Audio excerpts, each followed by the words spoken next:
Amen. Alors, ces derniers dimanches, on a eu à parler, voilà, on est sur l'enseignement des 7 églises de l'Apocalypse. Amen. Et j'ai eu à beaucoup enseigner, du coup, mais là, ce matin, je vais prêcher. Ah, j'ai entendu juste un seul amen. J'ai eu, voilà, il y a ce qu'on appelle l'enseignement et il y a ce qu'on appelle la prédication. C'est-à-dire que dans l'enseignement, on ira beaucoup plus dans pas mal d'explications. OK, on va expliquer les choses. Mais dans la prédication, il y aura aussi des explications, mais accompagnées de déclarations. Vous voyez? Donc, accompagnées de déclarations. Et on a vu ensemble l'église d'Éphèse. C'est bon? Après ça, on a vu quelle église? L'église de Smyrne. Et en troisième lieu, Pergame. Amen. Et donc, on a compris que pour l'église de Pergame, dont on a parlé dimanche dernier, une église qui était installée dans un endroit où il y a pas mal de culte impérial, de culte à l'empereur. Et dans cette ville de Pergame, les chrétiens qui vont s'y retrouver vont donc être confrontés au choix, soit de faire culte à l'empereur, ou soit de rester avec Dieu. Et dans ce contexte, il va y avoir, vous comprenez, dans la ville, il y a pas mal de lieux consacrés à l'adoration d'idoles. Dans ce lieu, c'est un grand lieu et Jésus dira que du coup, c'est là qu'habite Satan. Et il parlera du temple de Satan. Et donc, les chrétiens dans cette ville, certains, dans la Bible, Antipas nous a été cité comme quelqu'un qui a été mis à mort pour sa foi dans cette ville. Et Jésus va lui dire, oui, mon fidèle témoin. Et dans cette ville, étant donné qu'il y a ça, eh bien, les chrétiens vont être confrontés tous les jours à cette mort. Mais, permettez-moi de voir, on l'a déjà abordé, mais ce que Jésus va dire, il va dire, dans un premier temps, vous n'avez pas renié mon nom. Alors, on va prendre le verset. Donc, on est dans l'église de Pergame. Au verset 13. Il dit, je sais où tu demeures et je sais que là est le trône de Satan. Tu retiens, première chose, tu retiens mon nom et tu n'as pas renié ma foi, même au jour d'Antipas, mon témoin fidèle qui a été mis à mort chez vous, là où Satan demeure. Et c'est après qu'il va leur dire, mais j'ai quelque chose contre toi, c'est que tu as là des gens attachés à la doctrine de Balaam qui enseignait à Balak à mettre une pierre d'achoppement devant les fils d'Israël pour qu'ils mangeassent des viandes sacrifiées aux idoles et qu'ils se livrassent à l'impudicité. Alors, ce matin, permettez-moi d'aller légèrement plus loin avec ces deux versets. Le verset 13 et le verset 14. La dernière fois, on a expliqué longtemps ce que c'était surtout donc la doctrine dont Jésus parlait ici, la doctrine des Nicolaïtes, etc. Et je vous avais dit que je reviendrai sur ce que c'est que la doctrine de Balaam et pourquoi cette doctrine a été citée dans ce passage. Amen. Est-ce que vous avez hâte d'entendre ce que le Seigneur veut nous dire ce matin? Amen. Seigneur Jésus, merci pour ta parole. Merci, Seigneur, pour la nourriture que tu veux nous donner ce matin. Nous sommes là, devant toi, et vraiment merci encore pour ta grâce. Au nom de Jésus-Christ, notre Seigneur. Amen.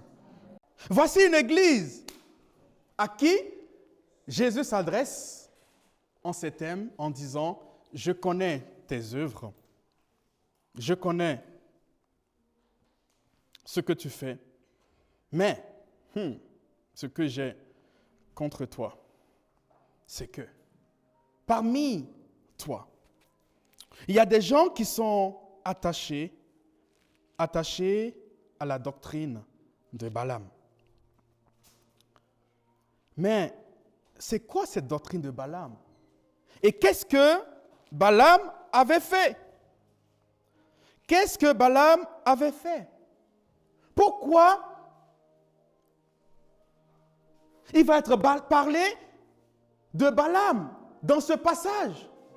Oh Dieu, Jésus lui-même reconnaît qu'il y a un peuple qui n'a pas abandonné la foi en son nom et il y a un peuple qui ne l'a pas renié. Mais au sein de ce peuple, il va y avoir des personnes qui sont attachées à la doctrine de Balaam. Et puis, la suite nous l'explique. Ces personnes feront finalement que le peuple s'éloignera de Dieu. Voici une église, un peuple qui vit dans un pays, dans une ville, dans une contrée où tout était contre eux. L'ennemi extérieur a essayé de les éloigner de Dieu. L'ennemi extérieur a essayé pour qu'ils fléchissent le genou devant un autre Dieu. Mais le peuple a tenu ferme. Le peuple a dit non, on ne rendra pas un autre culte à notre Dieu. Non, nous garderons le nom de notre Dieu. Non, Jésus restera l'unique Seigneur et Sauveur de notre vie. L'ennemi surpris. Il s'est dit, mais c'est quoi ce peuple? Ce peuple qui aime son Dieu. Si je n'arrive pas à avoir ce peuple-là de l'intérieur, de l'extérieur, je vais arriver à l'avoir de l'intérieur. Comment avoir ce peuple de l'intérieur?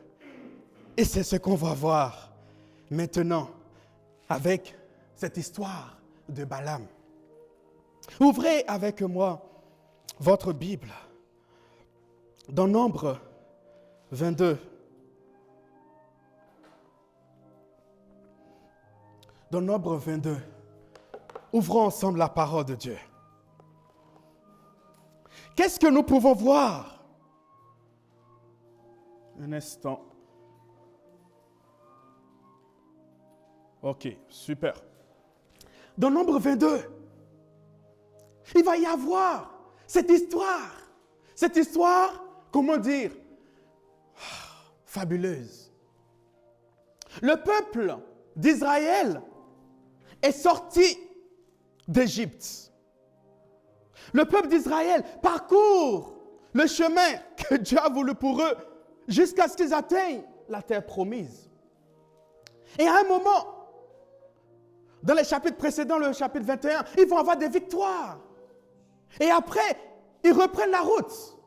Et là, ils arrivent à Moab. Et là, le peuple va camper sur les plaines de Moab. Et là, le roi de Moab va se dire, oula, je vois un grand peuple et ce peuple-là risque, si je ne fais rien, de me faire tellement de mal. Voyons ses propos. Voyons ses propos. Au verset 2 de Nombre 22, il dit ceci. Et ce roi, s'appelle Malak. Malak, fils de Sippor, vit tout ce qu'Israël avait fait aux Amoréens, et Moab fut très effrayé en face d'un peuple aussi nombreux. Il fut saisi de terreur en face des Israélites. Il fut saisi de terreur en face des Israélites. Et alors, ce qui va se passer, c'est quoi? C'est que, au verset 5, c'est écrit, il envoya des messagers pour trouver Balaam, fils de Béor, à Pétor sur l'Euphrate, dans le pays de ses compatriotes, afin de l'appeler et lui dire, un peuple est sorti d'Égypte. Il couvre la surface du pays et il s'est installé vis-à-vis de moi. Au verset 6, c'est écrit, viens donc maudire ce peuple avec moi, car il est plus puissant que moi. Peut-être ainsi pourrais-je le battre. pourrais-je le battre et le chasser du pays? Car, je le sais, celui que tu bénis est béni, et celui que tu maudis est maudit. Ah! Voici un peuple, le peuple élu de Dieu. Et ce peuple, il arrive sur ce territoire. Et là, un roi voit le peuple béni. Et il s'est dit, j'irai appeler Balaam. Balaam qui n'est pas du peuple d'Israël, mais à qui Dieu se révélait, pour montrer aussi que le salut n'est pas uniquement réservé à la maison d'Israël, mais le salut dans le plan initial de Dieu a toujours été pour tous. Malgré qu'il n'était pas du peuple, Dieu se révélait à lui. Et là, Balak va dire, il faut que j'aille l'appeler. Et qu'est-ce qu'il va faire? Ce que je veux qu'il fasse, c'est quoi? C'est qu'il puisse maudire ce pays. C'est qu'il puisse maudire ce peuple. J'ai cherché dans le dictionnaire ce que c'est que maudire. Et maudire, ça voudrait dire non seulement dire du mal, mais ça voudrait dire vouer. Vouer à l'échec, vouloir du mal à quelqu'un, vouloir que Dieu intervienne, mais de manière malheureuse pour la personne. Maudire, mal dire, vouloir du mal à l'autre, mais de la part de Dieu. Mais de la part de Dieu. Mais ce que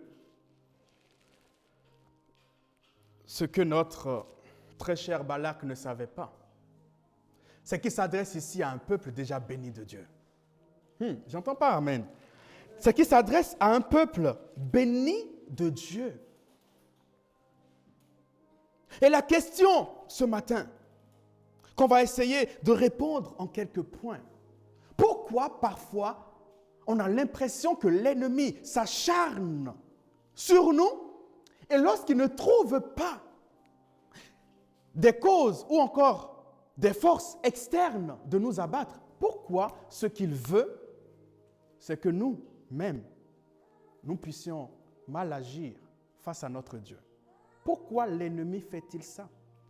Dans le livre d'Apocalypse, Jésus va dire, ce que j'ai contre toi, c'est quoi? C'est que cette doctrine de Balaam a pour but de conduire mon propre peuple dans l'immoralité et dans l'idolâtrie. Et ça, j'ai cela contre toi. Comment ça se fait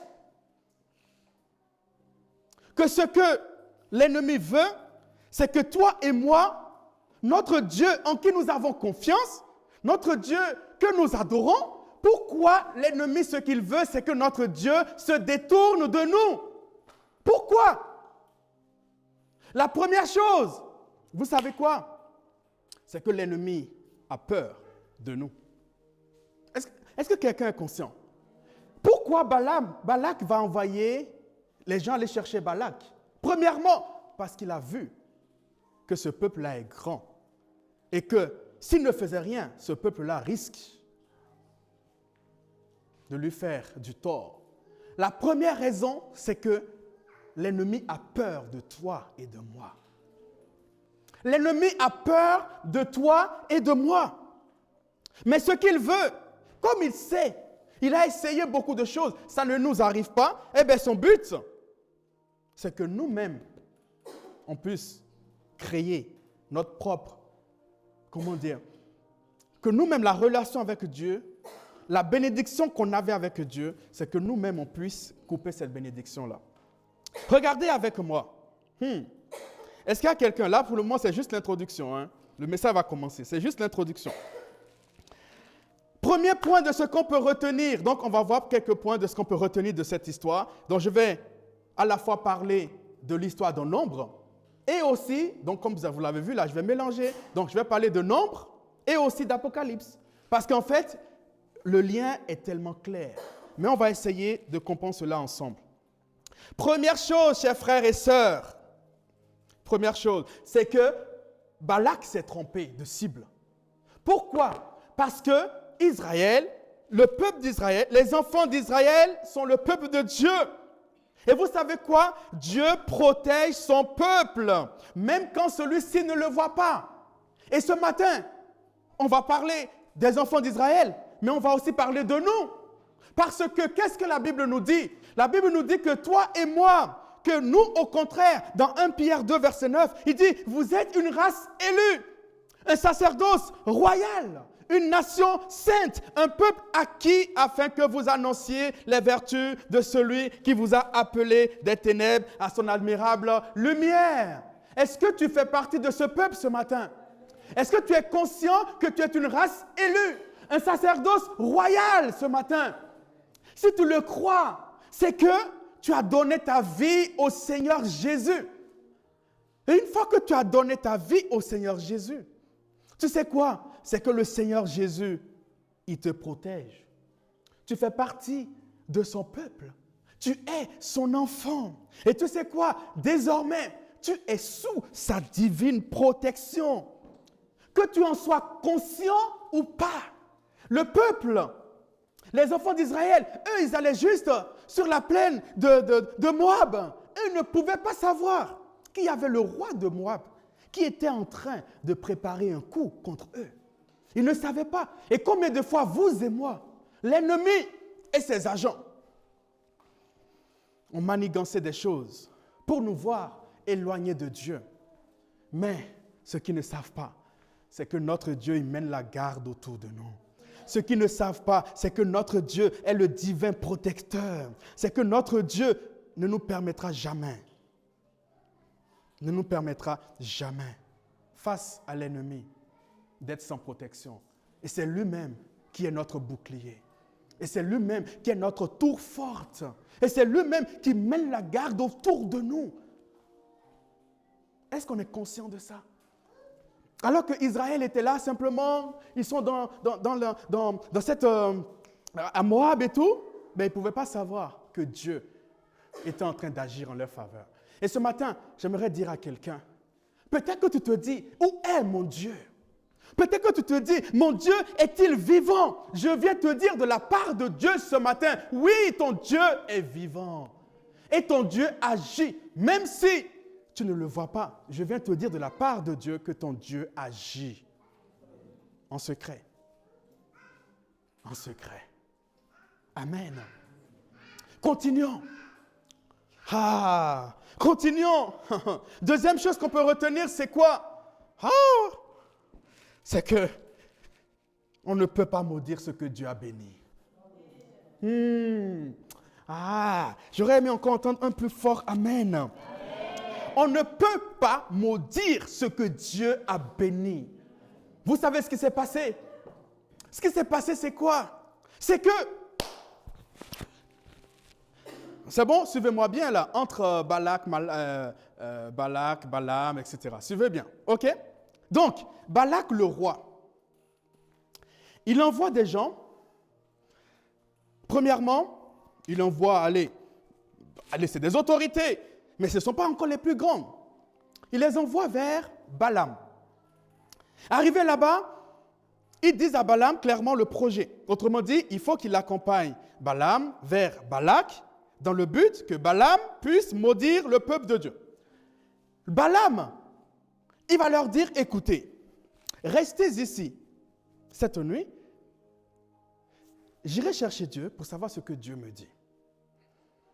Très bien. Il va chercher Dieu.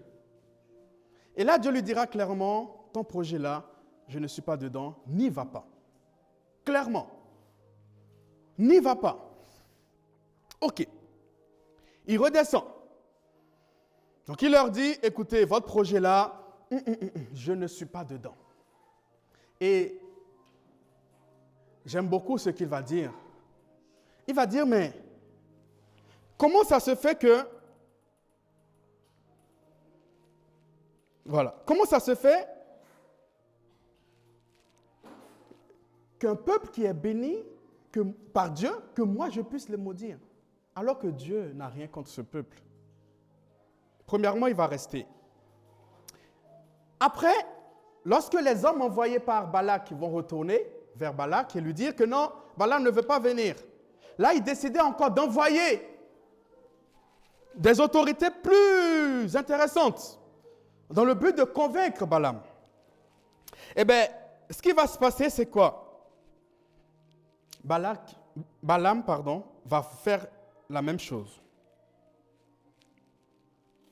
Il va leur dire, attendez, j'irai encore chercher Dieu pour voir ce qu'il me dit. Ce matin, je n'ai pas trop prévu parler de Balaam en vrai, mais parce que vraiment c'est notre prédication. Mais il y a des personnes ici qui font comme Balaam.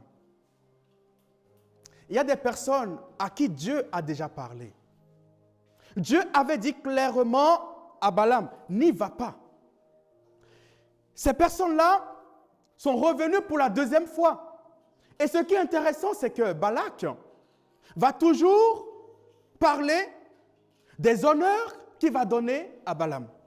Mais viens, je te rendrai beaucoup d'honneur. Viens, mais je te ferai beaucoup de bien. Mais viens, viens, viens. Premièrement, Dieu t'a dit non. Est-ce que Dieu est un gamin? Est-ce que Dieu est un homme pour changer d'avis comme il veut? Dieu t'a dit non, Balaam, tu ne peux pas aller maudire le peuple que moi j'ai béni. Mais est-ce que la réponse était claire ou pas?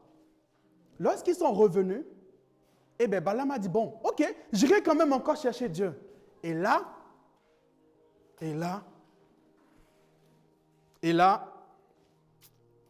va venir la question que beaucoup de nous peuvent se poser dans sa vie. Pourquoi Dieu autorise certaines choses dans ma vie?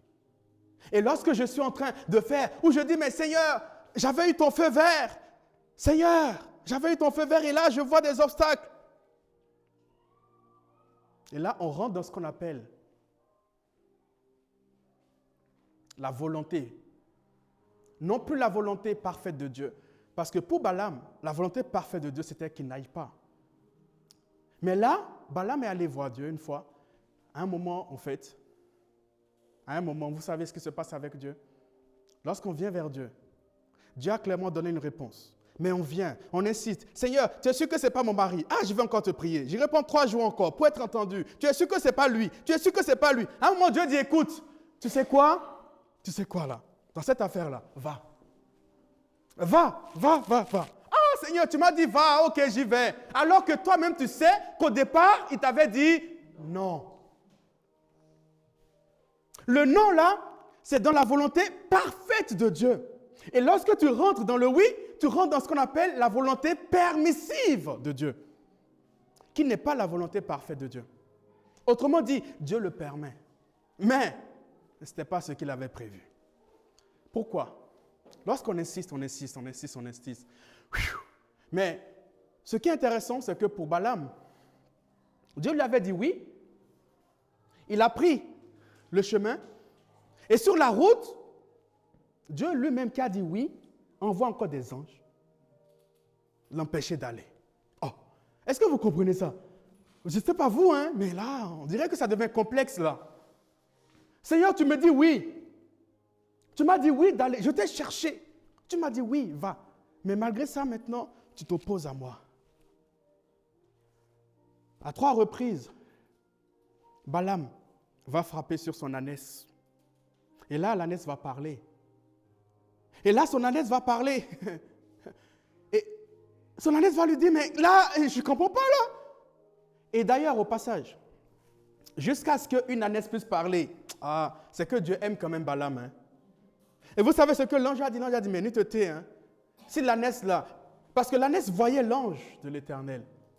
Et l'ânesse essayait, bon, je vous prie, prenez le temps de lire Nombre 22, Nombre 23, ok? C'est intéressant, toute l'histoire, tout ce que je dis là, tout est là.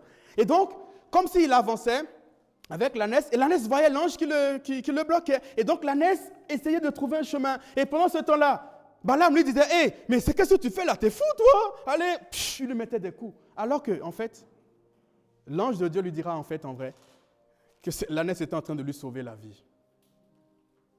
Mais malgré cela, Balaam va finir par aller. Et là, Balak va dire, ah, c'est bien, tu es venu. Maintenant, faisons ce pourquoi tu es venu. Le but, c'est quoi? C'est de... Non, je n'ai pas entendu. Le but, c'est de maudire. Et là, dans Nombre 23, verset 8, Balaam dira, comment maudirais-je celui que Dieu n'a pas maudit? Ah! Comment maudirais-je celui que Dieu n'a pas maudit? Et ce matin, je viens de la part de Dieu, nous dit, si nous sommes conscients que nous sommes le peuple de Dieu, si nous sommes conscients que nous sommes des enfants de Dieu, vous savez quoi? L'ennemi aura beau envoyer ses malédictions.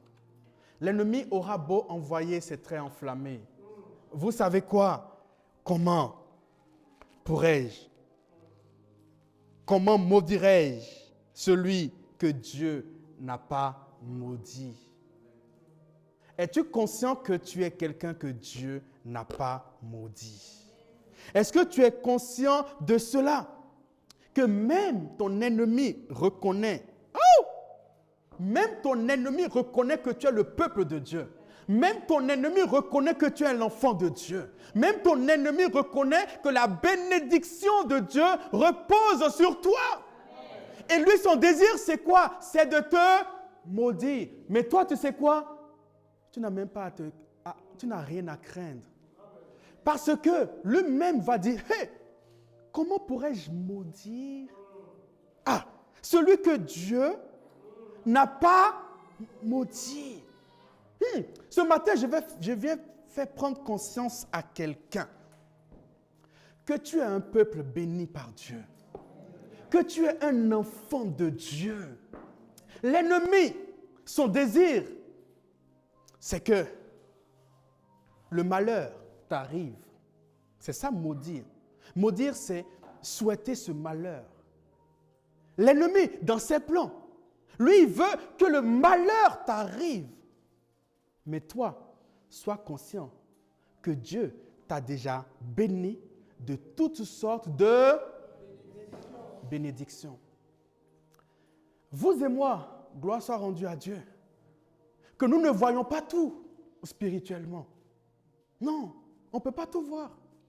Mais je vous dis, toutes les batailles secrètes qui se font, waouh, vous allez dire, waouh mon Dieu, si Dieu nous ouvrait seulement un tout petit peu les yeux, franchement, toute notre vie, on allait le glorifier. Pourquoi? Parce qu'il y a des gens qui avaient prévu de nous maudire. Il y a des gens qui, dans leur cœur, c'est de nous voir tomber, de nous voir chuter, de nous voir affamés, de nous voir pauvres, de nous voir tout. Mais Dieu, dans sa grâce, il dit non, toi, que l'ennemi voulait voir pauvre. Mais tu sais quoi? Moi, je t'ai béni de toute bénédiction. Toi que l'ennemi voulait voir malade, je viens te dire que mon sang a été versé pour toi. Et désormais, que le pauvre dise, je suis... Et l'aveugle dise désormais que je vois. Mais est-ce que nous sommes conscients de ces choses? Une chose est sûre, chers frères, chères sœurs, vous et moi, nous ne pouvons identifier tous nos adversaires. Sur cette terre, nous ne pouvons dire, oh, telle personne, il me veut du bien, il me veut du mal. On ne peut pas le savoir. Mais une chose qu'on doit savoir, c'est la réalité que nous sommes des enfants de Dieu. C'est la réalité que puisque nous sommes des enfants de Dieu, notre sécurité, notre protection est assurée par le plus grand. Donc, l'ennemi, il va venir, il va appeler les gens pour qu'on puisse appeler Balaam, pour que Balaam puisse maudire. Mais ce qui se passe, c'est quoi? C'est que notre Dieu, lui, qu'est-ce qu'il fait? Il transforme la bénédiction en bénédiction. La malédiction qui avait été prévue, lui, il le transforme en... Pourquoi? Qu'est-ce qui va se passer? Balaam arrive. Et là, premièrement, regardez avec moi. Regardez. Dans Nombre 23. Donc on l'a lu au verset 8. Il continue, il dit, mais comment pourrais-je être irrité quand l'Éternel n'est pas irrité? Et je vois du sommet des rochers. Je contemple du haut des collines. Et c'est un peuple qui habite à part et qui ne fait pas partie des nations. Je viens te dire que tant que tu es enfant de Dieu, tu es un enfant mis à part pour Dieu. Tu n'es pas comme les autres. Les autres peuvent s'inquiéter. Les autres peuvent aller chercher la protection dans tout ce qu'ils veulent. Mais toi, ta protection est assurée par le lion de la tribu de Juda. Amen. Il dit, comment pourrais-je faire ça? Ah, première fois, Balak amène celui qu'il a appelé pour maudire le peuple. Et derrière, après, Balaam lui dit, non. Comment puis-je faire ça? Ah, Balak, persévérant qu'il soit, il le ramène encore une deuxième fois. Et j'aimerais te dire que l'ennemi de nos âmes est persévérant. J'aimerais te dire que Satan est persévérant. J'aimerais te dire qu'il est persévérant. Cherchant la meilleure opportunité, même vis-à-vis de Jésus, au niveau de la tentation, la Bible me dit qu'il est parti, mais en attendant la meilleure opportunité. Dans quel but? Dans le but de revenir. Et là, Balak va ramener Balaam. Une deuxième fois, il va le ramener. Mais là, quand il le ramène, la même chose, chers frères. La même chose. Et ça, on va le voir au verset 19, verset 20, jusqu'au verset 24. On va lire ce que Balaam va lui dire.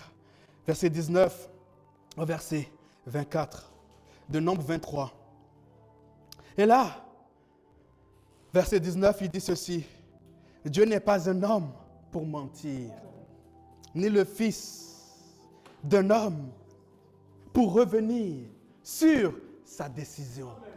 Le Dieu qui m'avait dit qu'il a béni ce peuple, il n'est pas un homme pour mentir, pour désormais revenir sur sa décision et dire non, Balaam, maudit ce peuple. Balaam, non. Il dit, Dieu n'est pas un homme pour mentir.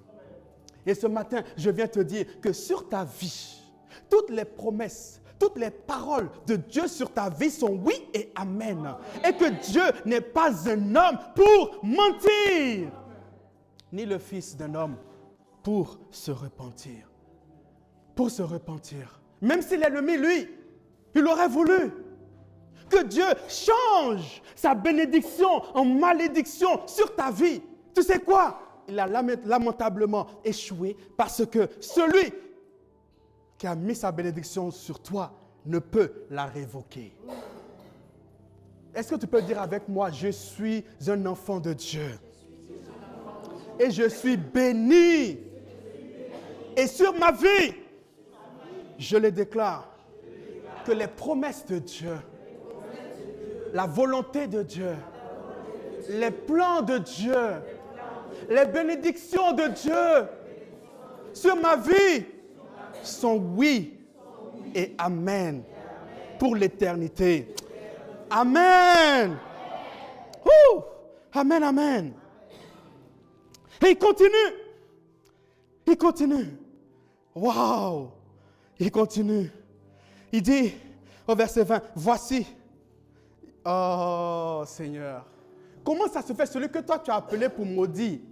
Lui dit, voici l'ordre que j'ai reçu. Voici, j'ai reçu l'ordre, pas de maudire, mais l'ordre de bénir. De bénir. Je ne révoquerai pas sa décision. Ah! Et là, regardez, il va parler du peuple. Tiens, on va lire ça. Il dit, il n'aperçoit, donc il parle de Dieu. Il dit, Dieu n'aperçoit pas de mal en Jacob. Il ne voit pas d'injustice en Israël. L'Éternel, son Dieu, est avec lui. Chez lui, retentit l'acclamation réservée au roi. Dieu les a fait sortir d'Égypte. Il possède, donc le peuple possède la force du buffle. Et j'aime le verset 23. Il dit, la magie ne peut rien contre Jacob, ni la divination contre Israël. Au moment fixé, on dit à Jacob et à Israël ce que Dieu a fait. Ce que Dieu a fait. Ce que Dieu a fait. Une fois, Mon grand frère me racontait l'histoire de quelqu'un à qui on lui a raconté l'histoire. On dit, mais il y avait des gens qui étaient allés chez les marabouts pour faire du mal. Ils ont eu déjà à faire du mal à plusieurs personnes au niveau professionnel. Et là, quand ils sont allés là, et ils ont donné le nom de la personne, le marabout a levé la tête. Il leur a dit, ah, c'est lui là, vous voulez faire du mal? C'est à lui là? Ils ont dit, oui, oui, oui, c'est lui. Il a dit, ah là, moi j'enlève mon corps. Le marabout a dit, je ne peux rien. Il leur a posé la question, est-ce que c'est un enfant de Dieu? Ils ont dit, oui, oui, c'est un chrétien. Il a dit, ah, je suis désolé. Le marabout leur a dit, même si je fais là, ça ne marchera pas.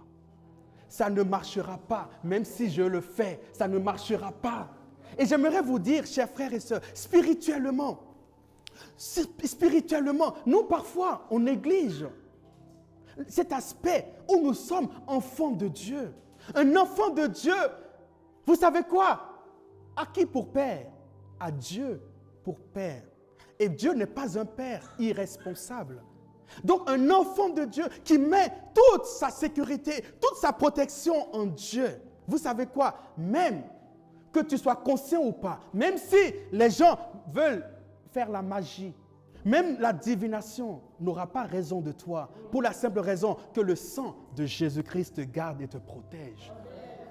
Le sang de Jésus, vous et moi, nous sommes divinement gardés, divinement protégés. Et là, Balaam dit, la magie ne peut rien contre Jacob.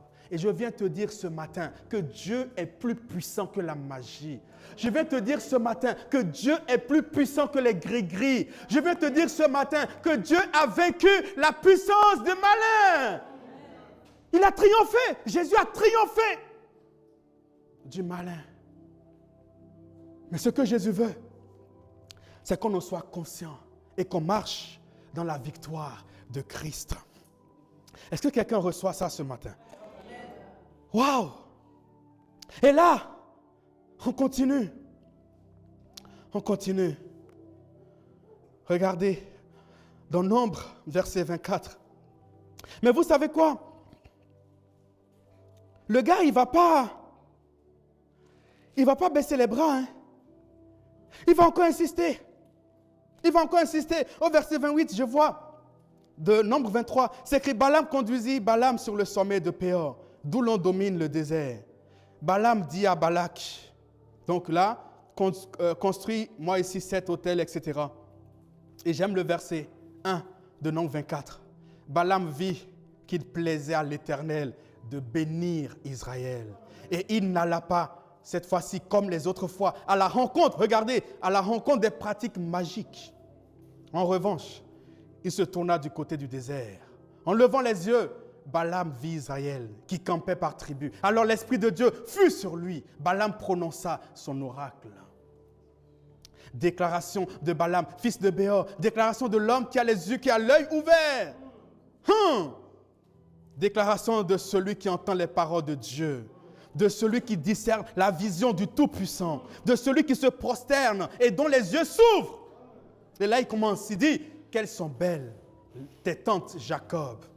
Tes habitations, Israël, elles s'étendent comme des vallées, sur des jardins, près d'un fleuve, comme des aloès que l'Éternel a plantés, comme des cèdres le long de l'eau.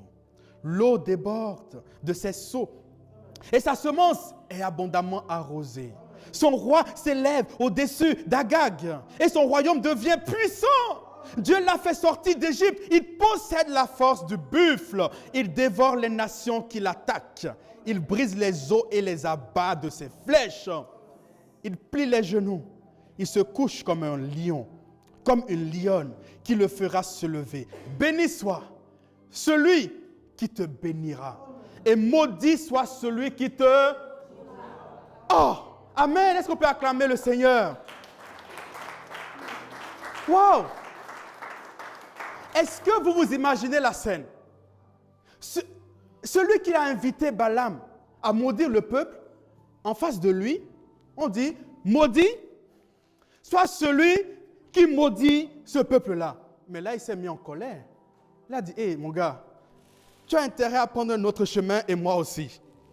Parce qu'à un moment, ok, c'est bien, tu peux ne pas les maudire.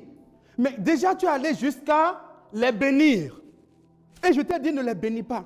Et le pire maintenant, tu t'attaques même à moi. Tu dis maintenant, maudit, soit celui qui les maudit. Il dit non, prends ta route, tu sais quoi, chacun va dans son côté. Ce que je viens de dire ce matin. Tous ceux-là qui nous maudissent en secret, tous ceux-là qui nous veulent du mal, tous ceux-là dont leur intention, c'est de vouloir notre malheur, vous savez quoi? Sans qu'ils en soient conscients, on ne peut maudire une personne que Dieu a bénie. Est-ce que quelqu'un entend ce que je dis? On ne peut maudire une personne que Dieu a bénie. Alors, en maudissant quelqu'un sans le savoir, ils sont en train d'appeler la malédiction sur leur propre vie. Sur eux-mêmes, ils sont en train d'appeler la malédiction.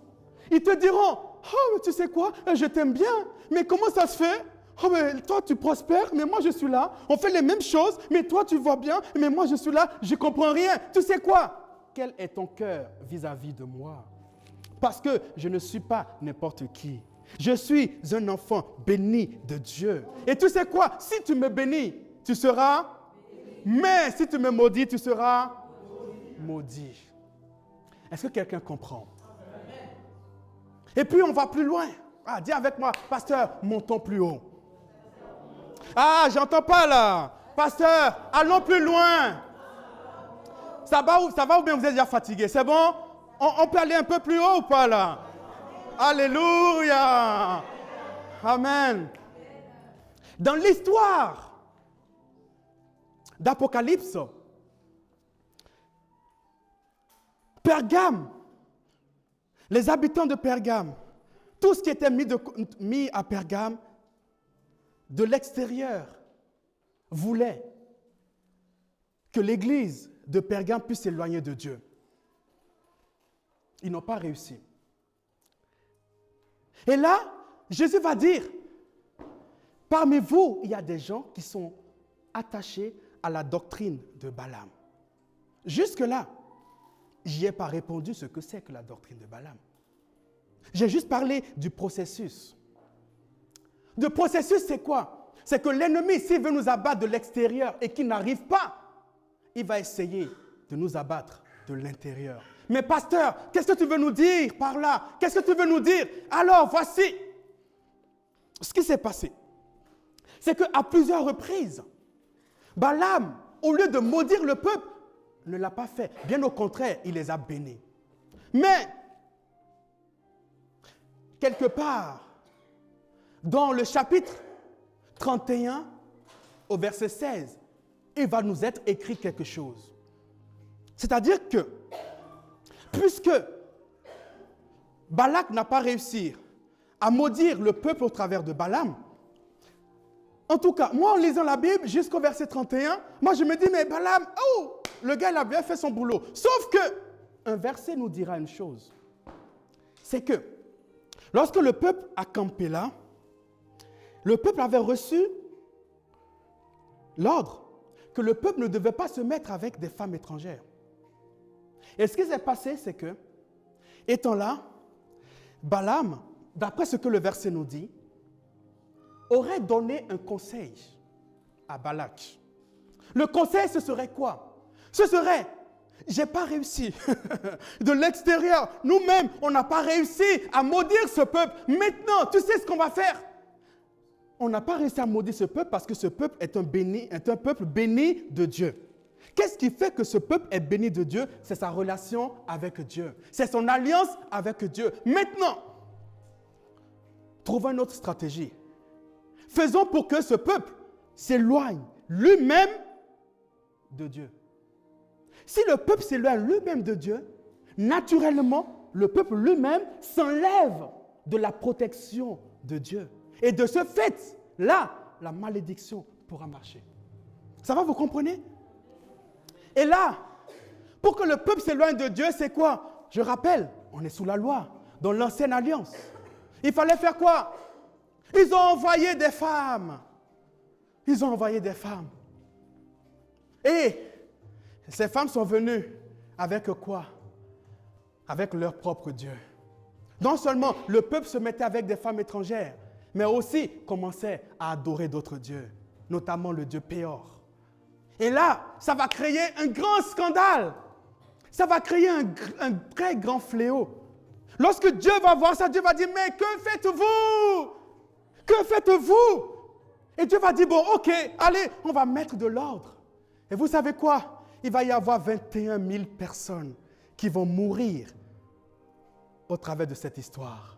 Et la Bible parle, je prends le verset, la Bible parle de fléau. Que ce fléau-là,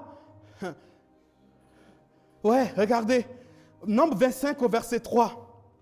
Israël s'attacha au dieu Baal-Péor et la colère de Dieu s'enflamma contre Israël. Vous savez quoi? Dieu lui-même a gardé son peuple.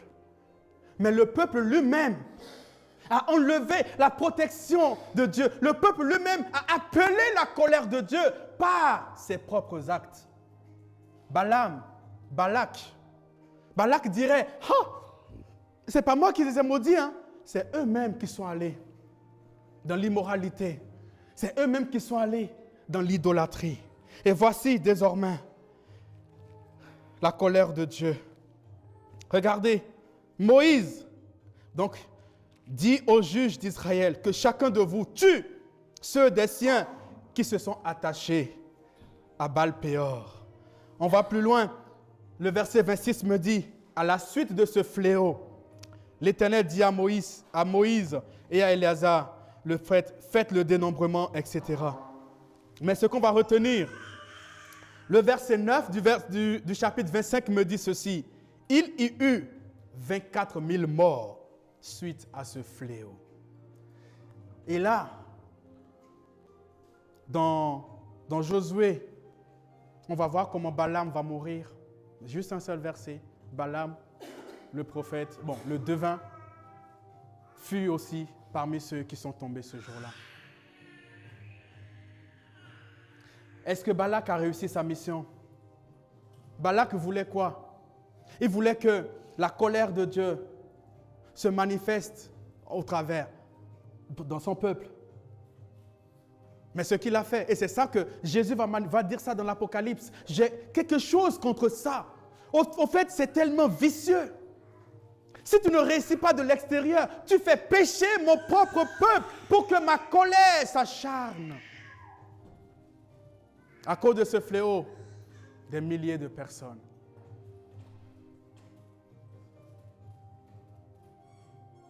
Où en sommes-nous ce matin?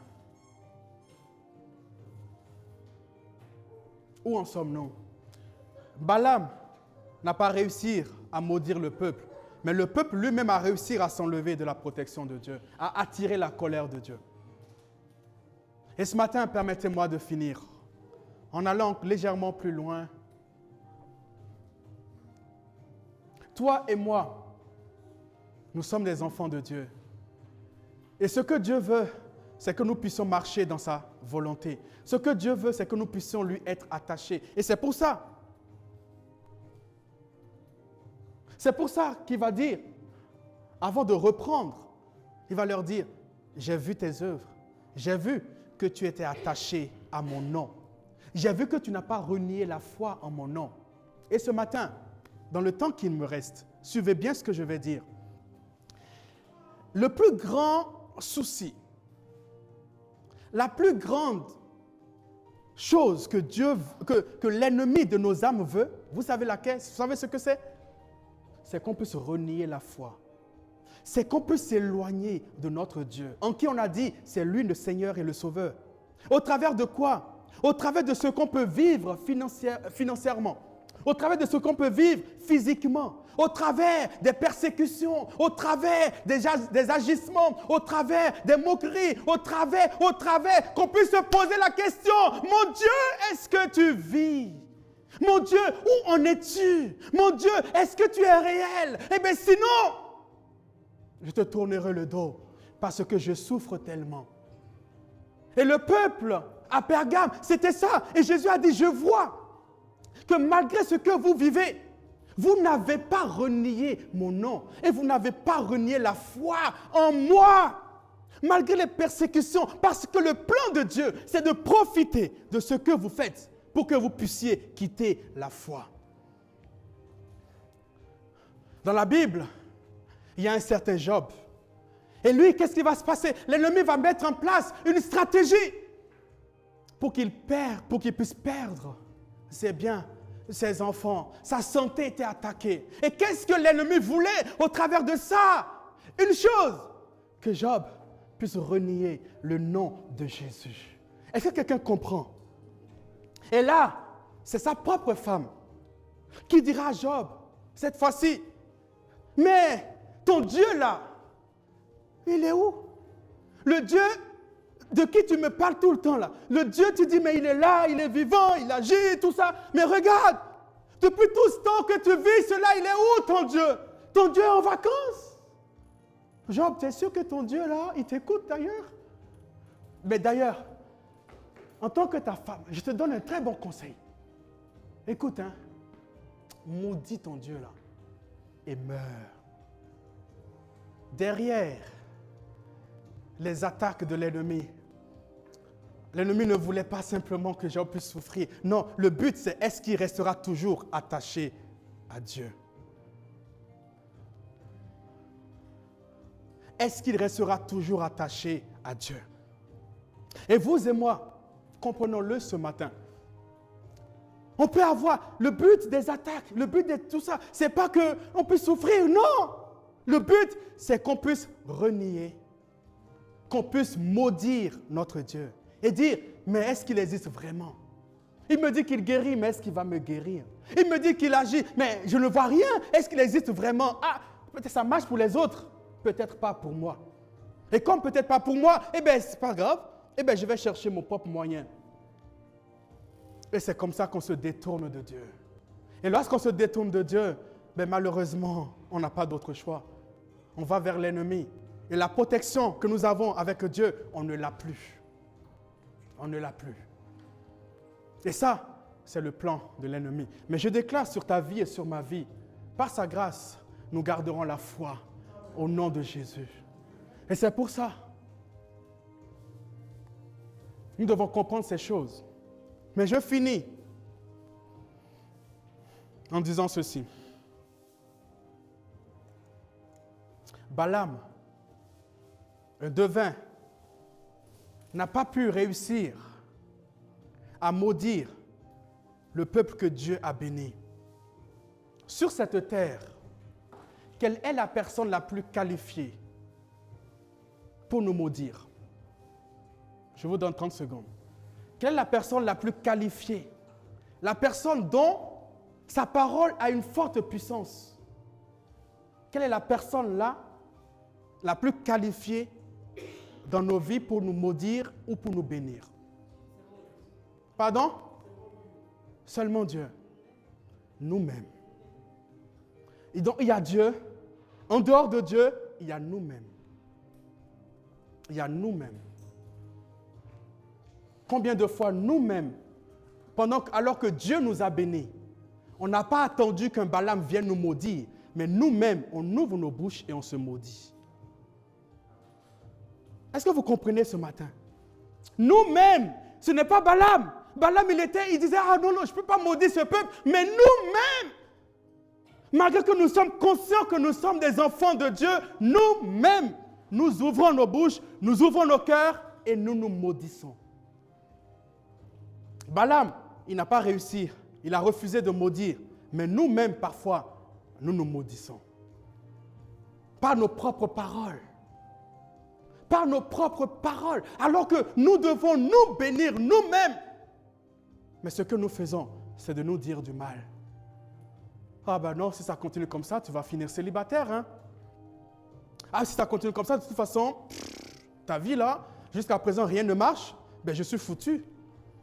Je suis foutu, je sais que, ouais, Dieu m'aime, oui, mais franchement, j'ai l'impression que je ne suis pas son préféré. Hein? Ah non, non, non, je suis béni, oui, mais franchement, non. Là, je suis fatigué. Je suis fatigué même de ce mariage-là. S'il faut même, je reste célibataire. C'est bon. Je divorce et je m'en vais même. C'est bon. Et pendant qu'on dit tout cela, l'ennemi, lui, il dit, ben j'arrive.